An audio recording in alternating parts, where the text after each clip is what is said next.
Paris ಒಲಿಂಪಿಕ್ಸ್ನಲ್ಲಿ ಭಾರತಕ್ಕೆ ಪದಕದ ಭರವಸೆ ಇದೆ. 10 ಮೀಟರ್ ಏರ್ ಪಿಸ್ತೂಲ್ನಲ್ಲಿ ಮನು ಭಾಕರ್ ಫೈನಲ್ಗೆ ಏರಿದ್ದಾರೆ. ಮಹಿಳೆಯರ 10 ಮೀಟರ್ ಏರ್ ಪಿಸ್ತೂಲ್ನಲ್ಲಿ ಫೈನಲ್ಗೆ ಎಂಟ್ರಿಯನ್ನ ಕೊಟ್ಟಿದ್ದಾರೆ ಮನು ಭಾಕರ್. 580 ಅಂಕ ಪಡೆದು ಫೈನಲ್ ಅನ್ನ ಪ್ರವೇಶ ಮಾಡಿದ್ದಾರೆ ಮನು ಭಾಕರ್. ನಾಳೆ ಮಧ್ಯಾಹ್ನ 3:30ಕ್ಕೆ ಫೈನಲ್ ಪಂದ್ಯ ನಡೆಯುತ್ತೆ. ಮನು ಭಾಕರ್ಗೆ ಒಂದು ಬೇಸರ ಇತ್ತಂತೆ, ಅಂತಾರಾಷ್ಟ್ರೀಯ ಮಟ್ಟದಲ್ಲಿ ಎಷ್ಟೊಂದು ಪದಕಗಳು ನನ್ನ ಹತ್ರ ಇದೆ, ಒಲಿಂಪಿಕ್ಸ್ ನಲ್ಲಿ ನನಗೆ ಖಾತೆನೇ ಓಪನ್ ಆಗಿಲ್ವಲ್ಲ ಅಂತ.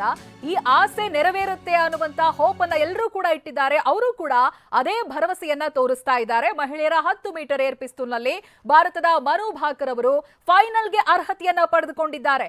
ಪದಕದ ಭರವಸೆಯನ್ನ ಈ ಮೂಲಕವಾಗಿ ಮೂಡಿಸ್ತಾ ಇದ್ದಾರೆ ಮನು ಭಾಕರ್.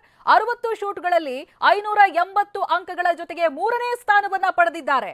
ಆದ್ರೆ ಮತ್ತೊಬ್ಬ ಆಟಗಾರ್ತಿ ರಿಧಮ್ ಸಾಂಗ್ವಾನ್ ಅವರು ಅಗ್ರ 8ರ ಒಳಗೆ ಅವಕಾಶವನ್ನ ಪಡೆಯುವುದಕ್ಕೆ ವಿಫಲರಾಗಿದ್ದಾರೆ.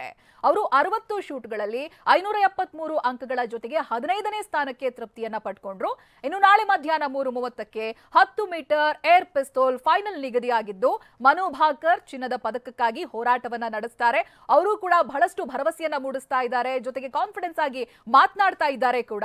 ಎಷ್ಟೆಷ್ಟು ಅಂತಾರಾಷ್ಟ್ರೀಯ ಪದಕಗಳು ಇವರ ಹೆಸರಿನಲ್ಲಿದೆ.